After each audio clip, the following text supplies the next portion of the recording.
Soy Fernando Díaz Villanueva, hoy es 30 de septiembre de 2016 y esto es La Contracrónica.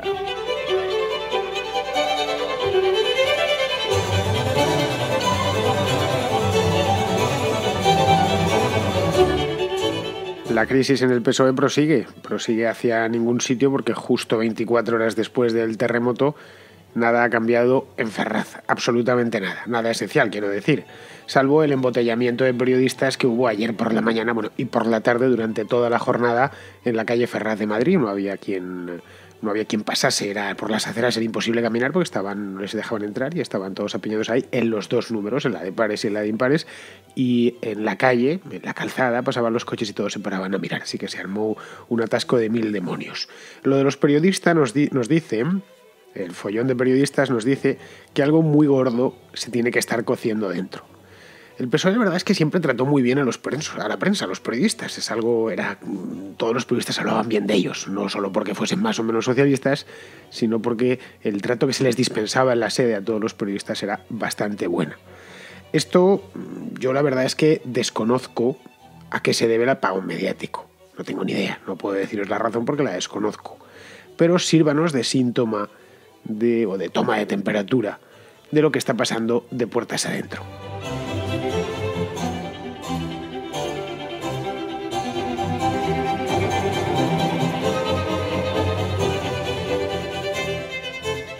El hecho indiscutible es que Pedro Sánchez es un cadáver político, quiero decir, no un cadáver físico, porque está vivito y coleando, y espero que siga vivito y coleando mucho tiempo, entre otras cosas porque es muy joven, pero políticamente está muerto. Esto es algo que todos coincidimos, tanto los que están a favor como los que están en contra, como los que somos indiferentes, que nos da un poco igual si Pedro Sánchez está en el PSOE o dentro del PSOE, entre otras cosas porque no somos de ese partido.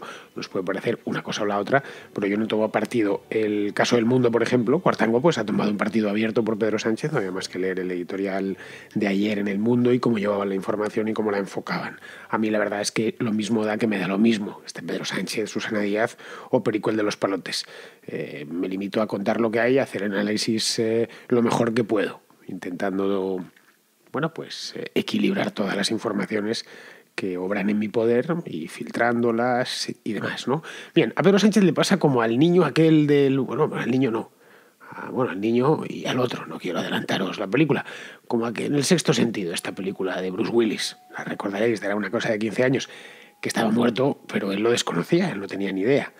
Este sábado, en principio, no se sabe bien porque a estas horas no sabemos, nadie sabe nada, espero, por eso digo, que se celebre la misa de difuntos, se celebre dentro del Comité Federal que está convocado para este sábado. Podría ser que se convoque y luego no vaya nadie. No tengo ni puñetera idea. El hecho es que mañana habrá, en principio, una reunión del Comité Federal, que es el órgano máximo de decisión y de gobierno del Partido Socialista, entre congresos. Como todavía no ha habido ningún congreso desde el extraordinario de hace 2 años, pues entonces allí se decidirá. Y lo que se decidirá, casi con toda seguridad, es sacar a este peligro público, porque se está dejando el partido hecho un solar, sacarle de la circulación. Claro, la pregunta que muchos nos hacemos es, bien, ¿y después qué? Bueno, parece claro que después se abrirá un periodo convulso, como lo son todos los interregnos. No, yo no conozco en ningún momento histórico un interregno que no fuese convulso y movido.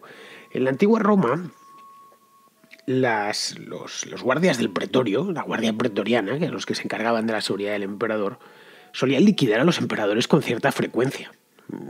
Eso sí, tenían el detalle de colocar a un sustituto a renglón seguido.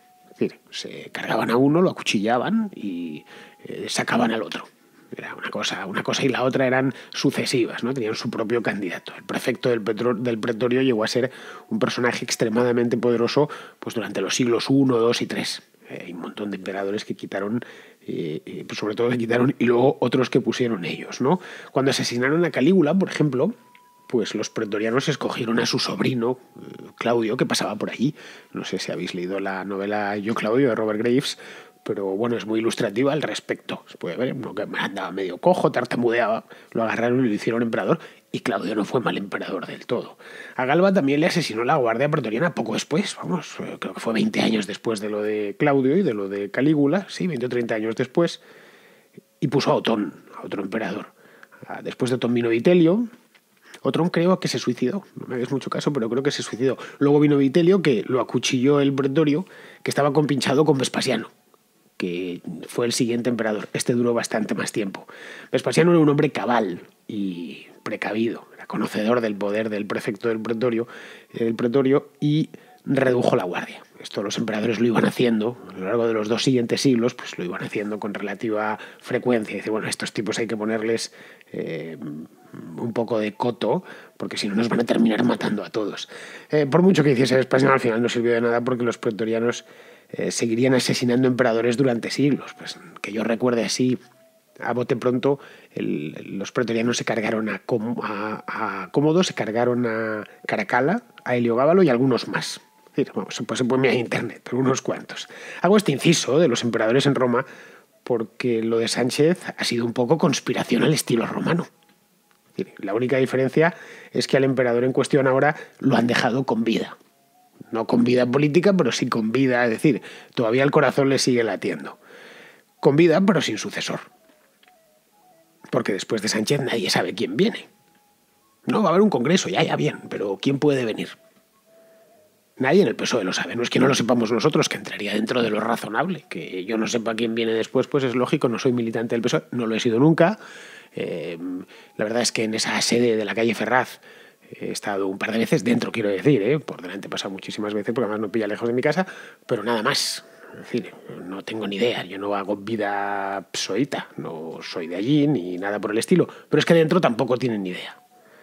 Podríamos despachar el tema, en plan simple, diciendo que Susana Díaz es la que está detrás y que todo esto lo ha organizado Susana Díaz, que es la nueva gran villana.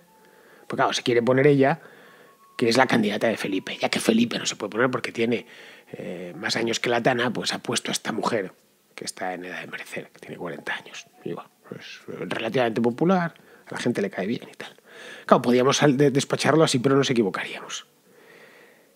Primero porque dudo mucho que Susana Díaz quiera abandonar Sevilla. No porque le guste mucho Sevilla, que seguro que le gusta, sino por el poder del que dispone allí. Dudo mucho que Susana Díaz quiera dejar la presidencia de la Junta de Andalucía para venirse aquí a pastorear a 85 diputados que además se llevan mal entre ellos. Lo dudo muchísimo. Dejar todo lo que tiene, que es mucho, que es una barbaridad, es la Junta de Andalucía, nada más y nada menos, por ser la jefa de la oposición con 85 diputados. Y un futuro bastante incierto. Y segundo, porque los críticos, entre comillas, de nuevo, como os decía ayer, son muchos más, no solo es Susana Díaz, son bastantes más. Me consta que esta historia de que Susana Díaz es la mala y de que está Felipe González detrás y tal, es la versión oficial que está distribuyendo al por mayor Podemos, que como ya bien sabemos todos, pues son unos maestros de la simplificación. Cualquier cosa la simplifican, la empaquetan y la colocan en la red a una velocidad de vértigo. Esta versión viene a decir algo así como que hay un golpe de régimen, que decía ayer Irene Montero, contra Sánchez por parte de los varones. Lo dicen, en este caso no le meten el femenino, curiosamente lo dicen varones y varonesas, cuando curiosamente lo principal sería una baronesa, que sería pues, Susana Díaz, no, pues de los varones que están manejados por detrás, como si fueran marionetas por Felipe González, que claro, siempre tuvo cara de jeta y de cara dura. Pues ahora de viejo se le ha puesto una cara de malvado, que si Torrente, Santiago Segura, le metiese de malo en una película suya, encajaría a la perfección. Otra cosa, claro, Felipe González no se dejaría, pero estaría muy bien. Claro, esta historia nos puede parecer muy convincente y tal, pero yo creo que es demasiado simple, es demasiado peliculera. Y además de eso es mentira. Es decir, es que no es así ni es tan sencillo. Susana Díaz no quiere pactar con Podemos, eso es cierto, y ni Felipe González. Pero es que Sánchez tampoco quería pactar con Podemos. Si no, ya lo habría hecho. Ha tenido, ¿cuánto? 10 meses.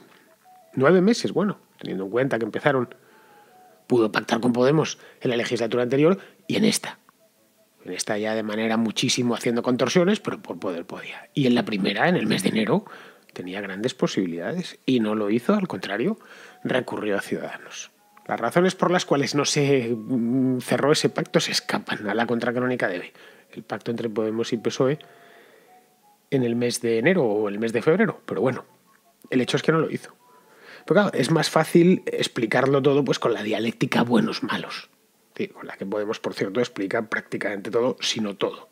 La realidad sucede que es muy distinta, es muy diferente. Como no es, el mundo no es blanco y negro, nunca mejor dicho. El mundo es una escala de grises, más blancos, más negros, más oscuros, más claros. A Sánchez, en líneas generales, se lo han cargado por perder 6 elecciones consecutivas. Punto, no hay más. No por no querer pactar con Podemos. No es ningún golpe de régimen ni nada por el estilo. Que este hombre ha palmado las elecciones catalanas, las elecciones vascas, las elecciones gallegas, las elecciones municipales y regionales del año pasado, del 2015, y 2 elecciones generales. Joder, en 2 años. Sí, en 2 años es que ha ido a 3 comicios por año. Es decir, 6 más no las ha perdido por poco. Ha sido un desastre sin paliativos. Se lo han cargado además entre varios, no ha sido solo uno. No ha sido Susana Díez, como viene a decir la versión oficial, la que está circulando por Internet. Diferentes varones, si queremos llamarlos así, que tienen intereses divergentes y que veían en Pedro Sánchez un obstáculo para sus fines.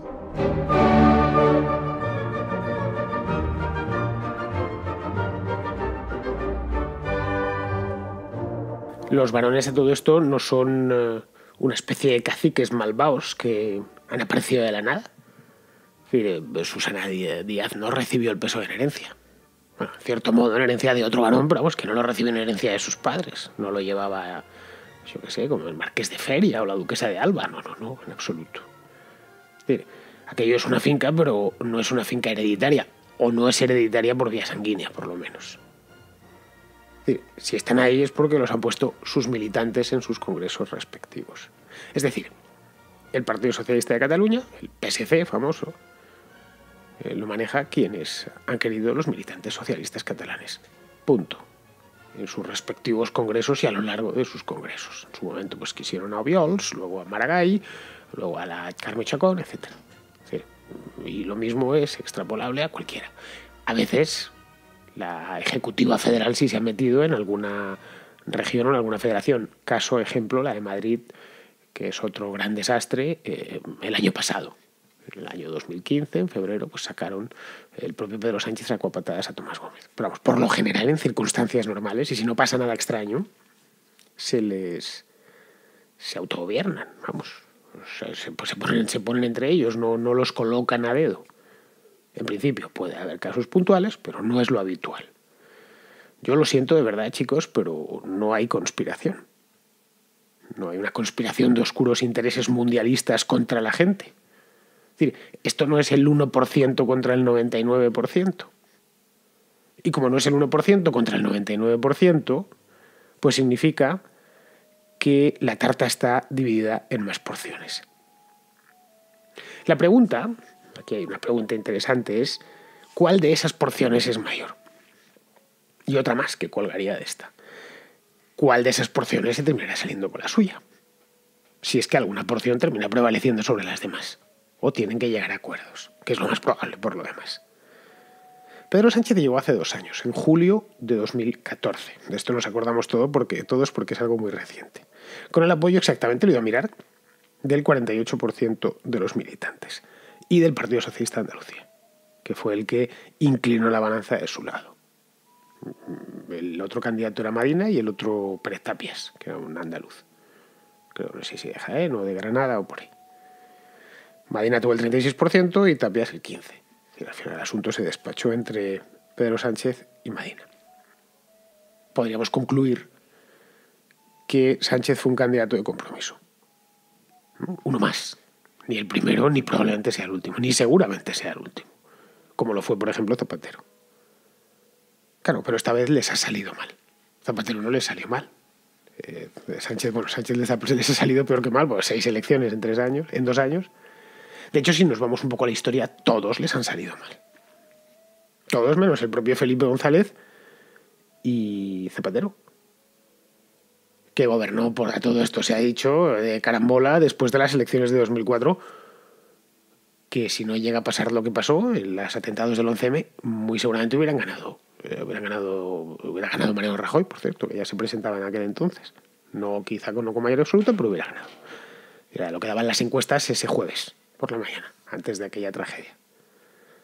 Claro, todo nos dicen, todo indica que tendrán que llegar a un nuevo compromiso. Que después de Pedro Sánchez, ¿qué hay? Hay un nuevo acuerdo. Nada más. Y en las negociaciones, cuando se va a concitar un acuerdo, de la naturaleza que sea, pues tiene más fuerza el que más pone encima de la mesa. En el caso de unas negociaciones de esta naturaleza, pues el que más militantes pone encima de la mesa.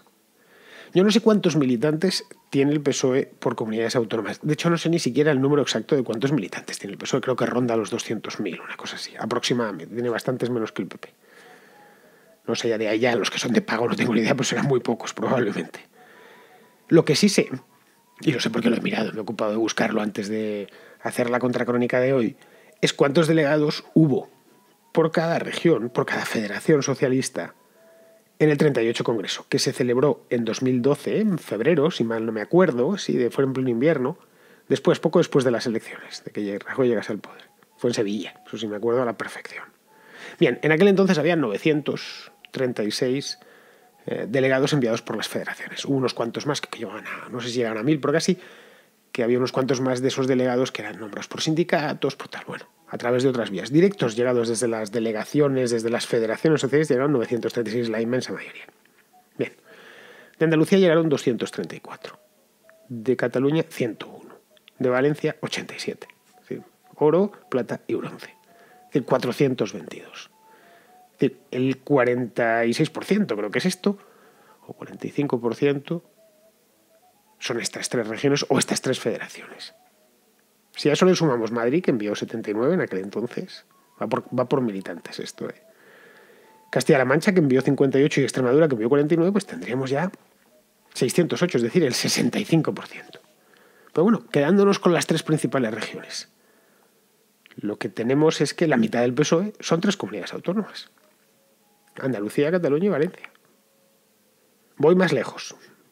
Un 25% del PSOE, es decir, 1 de cada 4 militantes del PSOE, es andaluz. Viene directamente de Andalucía. Luego, el peso específico que Andalucía tiene en cualquier tipo de congreso, de primarias o de lo que le pongamos, es muy grande.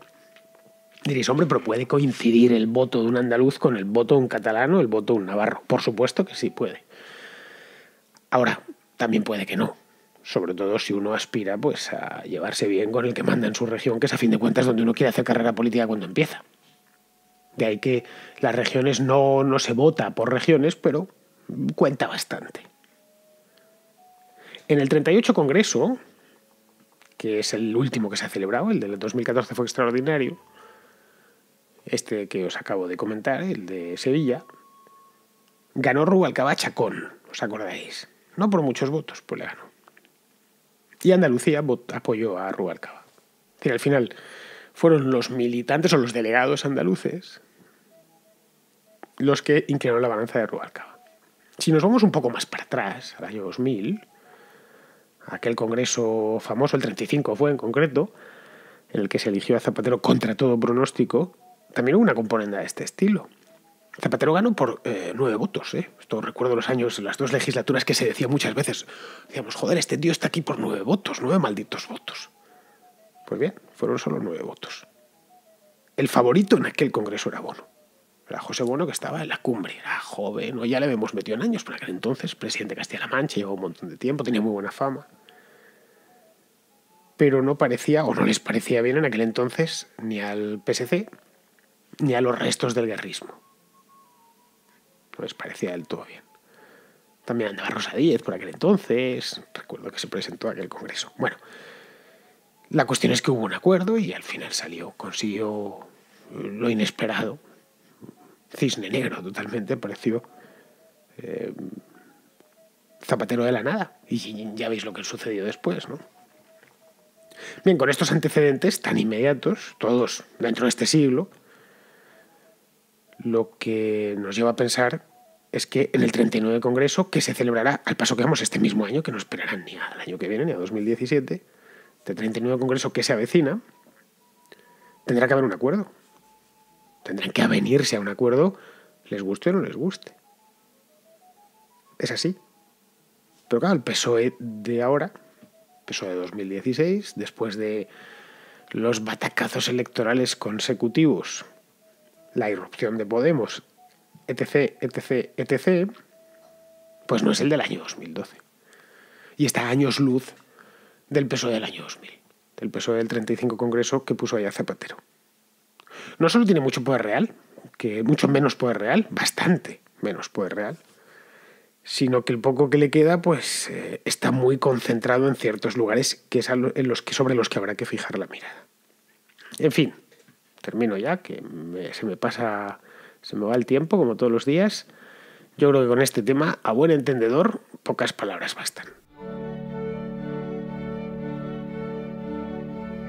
Bueno, y me voy a despedir hoy de vosotros con una carta que me ha enviado un oyente, Isidro Navarro se llama, a cuenta de un asunto que poco tiene que ver con el PSOE, pero que tenía ahí guardada desde hacía días. Esto es de ahora unos 8 o 9 días. Y que me parece interesante. La tenía ahí parada y digo, mira, hoy le voy a dar salida. Pues Isidro me comenta que, bueno, que él estuvo trabajando en Israel y demás. Ya sé que cambia mucho sobre lo que os venía comentando antes, pero el tema es bueno. Además, así desengrasa un poco la historia nacional, que es bastante coñazo. Bien, me pregunta, bueno, me cuenta que él estuvo viviendo en Israel, trabajando en algunos proyectos de desarrollo, en los territorios ocupados y tal. Bueno, en los territorios ocupados en Palestina, evidentemente. Y me pregunta que no entiendo, me dice que no entiende cómo un liberal puede siquiera remotamente estar de acuerdo con algo tan en contra de la libertad como la ocupación israelita de Gaza y Cisjordania. Bien, yo tampoco lo entiendo. Yo soy liberal y no estoy a favor de la ocupación de Israel de Gaza y Cisjordania. Ahora, hay algunas salvedades. Israel no ocupa Gaza y ocupa solo parcialmente Cisjordania. Es decir, Gaza está en manos, como todo el mundo sabe de Hamás, de una banda terrorista que no se lleva muy bien con lo que queda de Al-Fatah, que es la que gobierna en Cisjordania, las zonas autónomas. En la política palestina de Israel se han cometido muchísimos errores, pero también muchos aciertos. Es un periodo histórico muy largo. Me comentas también, Isidro, de hacer una contracrónica sobre el tema, una contrahistoria, perdón, pues no estaría nada mal. Y a ver si puedo hacerla con Alberto Garín, porque él estuvo viviendo allí y aparte de saber de los mayas, Alberto sabe muchísimo del tema de Israel y de Palestina. Pues entre los aciertos que han tenido los israelitas, también los palestinos, fue llegar a un acuerdo que llegaron el siglo pasado para que se fundase o se formase un Estado palestino en torno pues, a lo que había sido ocupado durante la guerra del 67. Una guerra que, por cierto, habían provocado y habían iniciado los árabes contra Israel, pero bueno, no vamos a entrar ahora en quién tiene la culpa y tal. La cuestión es que Israel se vino a negociar y parte de los palestinos se rebelaron contra eso. Eso fue la segunda intifada. Es un tema bastante largo de meterse de profundizar en él, pero vamos, que Israel no es el malo de la película. Tampoco lo es Palestina, así de manera genérica. Es decir, Israel es malo por definición. De nuevo, que haríamos lo que os comentaba lo que os comentaba antes de las explicaciones dialécticas de buenos y malos. Las cosas y el mundo, siento decíroslo, pero no es tan simple. Ya me gustaría a mí que todo el mundo se pudiese explicar como los dibujos animados para los niños de 8 años. Que el malo tuviese además cara de malo y el bueno tuviese además cara de bueno. No. La historia entre Israel y Palestina es de una complejidad histórica tan bestial que hace falta dedicarle bastante tiempo a su estudio. Yo contra Israel no tengo nada y de hecho tengo muchas cosas a favor. En general, la idea de Israel me parece un Estado ejemplar para la zona del mundo en la que está. Han cometido un montón de errores, muchísimos. Yo no soy especialista en el tema, entonces tampoco es que escriba demasiado sobre Israel, pero también aciertos. En el tema de la ocupación, ellos fueron los que desalojaron Gaza. La desalojaron en el año 2000, voluntariamente. También es cierto que les estaban hostigando, ¿no? Y luego habría que ver el modo de cómo se reparte Jerusalén, por ejemplo. La historia, como ves, nos podemos poner a hablar y nos podríamos pasar el resto del día sobre esta historia. Pero vamos, que te ruego que cuando te metas en estos temas, y sin duda conoces muchísimo mejor que yo tanto Israel como Palestina, procura evitar o elevarte sobre la simplificación. De aquí hay buenos y aquí hay malos. No, lo siento. Hay buenos y malos en ambos lados. Hay eso sí, y buenas y malas ideas también en ambos lados. Es decir, la cosa pasa por el reconocimiento mutuo. Es como yo creo que se terminaría solucionando esto. Cuando digo reconocimiento mutuo es el reconocimiento mutuo y que sean dos pueblos que convivan pacíficamente. Dos países que convivan pacíficamente, comercien libremente, puedan tener las fronteras abiertas porque no hay miedo, no se temen los unos a los otros y demás. Es decir, como convivimos pacíficamente hoy los franceses y los españoles a pesar de llevar matándonos durante cientos de años. Ya ves, hoy la frontera de los Pirineos no tiene ni verja, ni siquiera una valla de esas, la que se te abre cuando vas a pasar. Así que bueno, Isidro, es esto, poco más te puedo decir, entre otras cosas porque tampoco me sobra mucho el tiempo y menos en la contracrónica, en la contrahistoria, que esta semana no la he podido hacer porque voy muy hasta arriba de trabajo. Espero a ver si la semana que viene tengo ya el tema preparado, pero no he podido sentarme a grabarla. Y me gusta grabarla bien y musicalizarla bien. Pues sí, a ver si puedo trincar a Alberto la próxima vez que venga por aquí, o le puedo trincar en Guatemala con calidad y hacemos una historia de estas que Alberto os puede alumbrar muchísimo este tema. Bastante, pero muchísimo más que yo. Así que nada, queridos amigos, lo dejo aquí y os emplazo, ya sabéis, a mañana. Por cierto, mañana es sábado, hay Comité Federal. Ya sabéis de qué va a ir la contracrónica. Hasta mañana, amigos.